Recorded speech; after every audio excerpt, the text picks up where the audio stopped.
बघा बालमित्रांनो, तुम्ही सगळेजण शाळेमध्ये येतात, पण शाळेत आल्यानंतर शालेय अभ्यासक्रमाच्या व्यतिरिक्त नवीन नवीन काहीतरी तुम्ही शिकलं पाहिजे, उपक्रमात भाग घेतला पाहिजे.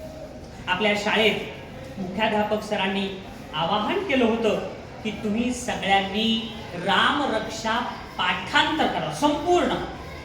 तर या आपल्या 8वी ब च्या वर्गामधून एक विद्यार्थी होता की त्यानं संपूर्ण रामरक्षा ही पाठांतर केली होती आणि खरोखर ही खूप आनंदाची गोष्ट आहे. त्यामुळं तुमच्या सगळ्यांना सुद्धा अशा प्रकारचं पाठांतर तुम्ही जर केला तर त्यातून तुमच्या अभ्यासामध्ये प्रगती झालेली ही तुम्हाला लक्षात येईल. म्हणून ज्या विद्यार्थ्यानं ती रामरक्षा पाठांतर केलेली आहे ते विद्यार्थी दुसरा तिसरा कोणी नसून माझ्या बाजूला थांबलेला आहे. त्याचं नाव आहे जय चौधरी. त्याला हे एक छोटंसं रजिस्टर आज मी त्यानं एवढं पाठांतर केलंय त्याच्यामुळे त्याला बक्षीस देणार आहे. सगळ्यांनी 5 टाळ्या वाजवून त्याला शुभेच्छा.